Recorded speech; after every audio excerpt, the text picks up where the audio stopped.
Hi, I'm Peter Rosenberger, and I've been a caregiver for my wife, Gracie, for 4 decades. She got hurt before I met her back in 1983. She had had about 20 operations by the time I saw her, and then we got married. She ended up losing both of her legs, and the surgery count now has extended to 86 that I can count, and it's not over yet. She has 2 more scheduled for 2025, and we don't know what's going to happen necessarily after that. She's been treated by more than 100 doctors in 13 different hospitals. Over the years, we've had seven different insurance companies, and there were times that I had to cover 2 policies at one time because she had a pre-existing condition clause in the new one that I was trying to get her to, so I would have to keep 2 of them. And we had to stretch $1 till it was almost translucent. We have refinanced our home I don't know how many times, and we've had to make some hard decisions. Financially, we've had to live not within our means, below our means.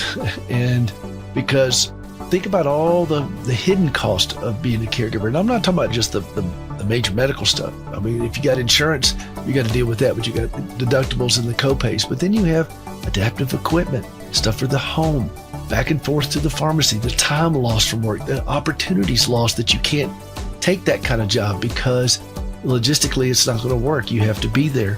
I've had to learn to be creative and work around her. I write, and I'm a radio host, and I do all of this within 20 feet of her at any given point. I wrote my last book in the hospital with her. I just sat there in the hospital room and with my laptop and wrote. And I've had to learn to think way outside the hospital room, if you will. And it's not easy. But here's what I have learned. I'm no good to my wife if I'm fat, broke, and miserable. And if I'm going to get myself in shape physically, I need to get myself in shape fiscally. But I can't do it by myself. And I've had to reach out to accountants, financial planners, good business people who have good sense about them of okay, what are my options? What are my opportunities? What can I do? What do I need to do to prepare myself for that? Do I need a little bit more education? Can I do that online? All kinds of questions that can and should be addressed by each of us as caregivers, but not in a vacuum. There are people that can help, and I appreciate Danielle doing this series on this, and I'm happy to participate because I've weathered these storms and still am. I'm still doing it. I'm still in the throes of this.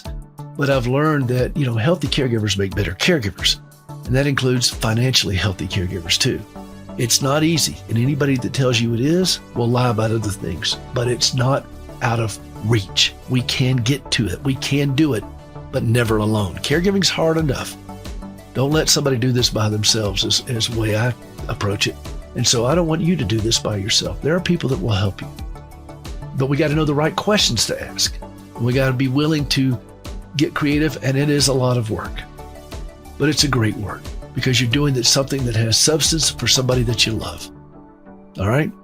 So that's my pitch on finances. It's not easy, but you know what? Together, we make it a little bit easier. How about that? Healthy caregivers make better caregivers. I'm Peter Rosenberger. You can see more at peterrosenberger.com.